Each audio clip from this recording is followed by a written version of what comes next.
À toutes les entreprises qui nous accompagnent, elles sont plus de 800, il faut ouvrir nos métiers à tous ces jeunes qui attendent de nous que nous les recevions.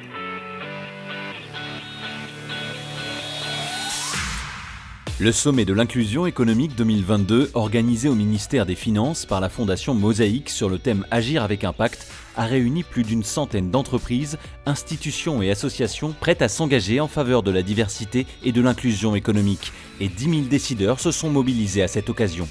Si l'on veut que la communication de demain reflète les sensibilités de notre société dans son ensemble, il faut ouvrir l'accès à ces métiers de la communication à tous les jeunes, sans discrimination ni sociale, ni culturelle et encore moins matérielle. Il faut donc que les entreprises et les professionnels du secteur, avec nous, écoles, informent, financent et accompagnent.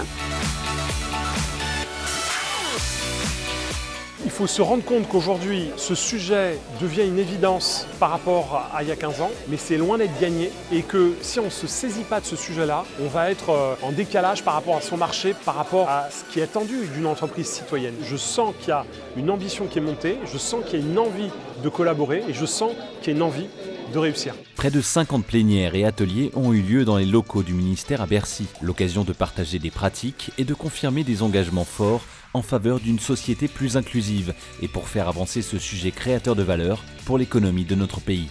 Le gouvernement est totalement mobilisé pour valoriser les talents de notre pays, quelles que soient leurs origines.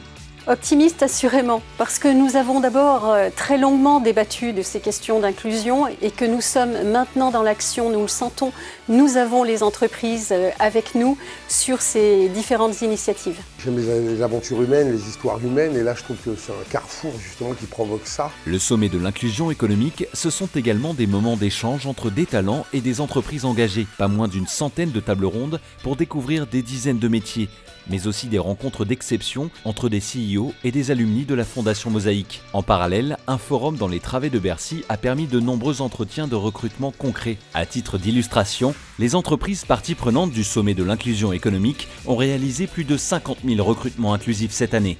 Le sommet de l'inclusion, c'est vraiment important. On n'a pas souvent la chance de discuter avec des recruteurs et des dirigeants en face à face. Ce qui, moi, me porte, c'est la part de la mission sociale des entreprises. On va essayer de faire du buzz sur toutes ces entreprises qui recrutent, qui sont dans des positions d'ouverture forte et surtout qui ont compris en fait avant les autres que la diversité c'était une source de performance économique. Et la nouveauté cette année, ça a été aussi d'embarquer les entrepreneurs. On a lancé un fonds de financement dédié à l'entrepreneuriat. Les porteurs de projets et les entrepreneurs issus du quartier populaire ont besoin de notre soutien. Moi, ce que je retiens de cette journée formidable, c'est qu'il y a une attente de la part des entreprises. Quand j'entends les entreprises exprimer des objectifs de recrutement à 15% sur leur volume, eh bien, il va falloir mettre le paquet aussi dans cette direction-là. Donc le sommet se décline dès demain en mouvement de l'inclusion économique avec des entreprises, des associations, mais également les pouvoirs publics qui doivent aussi faire leur part. Donc rendez-vous la prochaine fois à l'Élysée. Je vous accueille et on lance de nouvelles initiatives. Ne lâchez rien.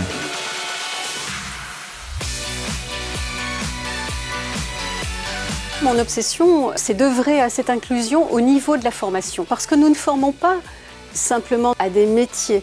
Nous formons à une façon de vivre ensemble, à une façon d'interagir ensemble. Parce que je pense que pour bien vivre ensemble, il faut former ensemble.